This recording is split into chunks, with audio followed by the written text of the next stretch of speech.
আমার গত রমজানে আমি কোরআনটা পুরো ভালো করে সুন্দর করে খতম দিতে পারি নাই কেন? শুরু তো করছিলাম কিন্তু শেষ করতে পারি নাই কেন? আমার গত রমজানে যে তারাবি কয়েকদিন মিস হয়েছিল সেটা কেন মিস হয়েছিল?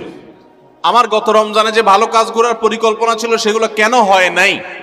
সেই বিষয়গুলো আমাদের চিহ্নিত করতে হবে, খুঁজে বের করতে হবে, বের করে এইবারের রমাদানে যেন সেগুলো রিপিট না হয়, সেগুলো যেন আর পুনরায় দেখা না দেয়, আগে থেকে সিদ্ধান্ত নিতে হবে এবং প্ল্যান করতে হবে যে আমার গত রমজানে কি সমস্যা ছিল, ও শেষের দশকে যে আল্লাহ লাইলাতুল কদর রেখেছেন ওই দশকটাতে আমার ঈদের কেনাকাটার কারণে আমি এগুলো করতে পারি নাই, তাহলে এবছর ঈদের ঝামেলা আমি আগেই সেরে ফেলব।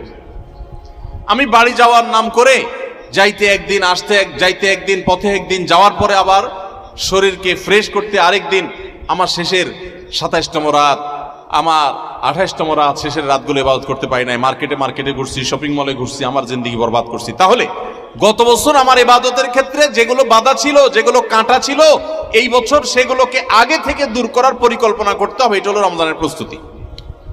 কথা বুঝেন নাই?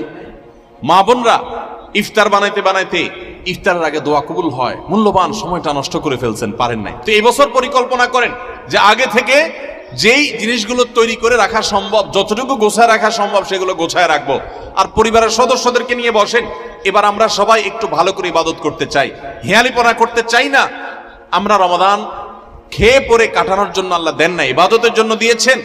এই রমাদানের মূল্য এত বেশি যে এই রমাদান চলে যাচ্ছে, আমরা বেশিরভাগ মানুষ উপলব্ধিও করতে পারছি না, অথচ এই একটা রমাদান আমার গোটা জীবনকে পরিবর্তন করার জন্য যথেষ্ট।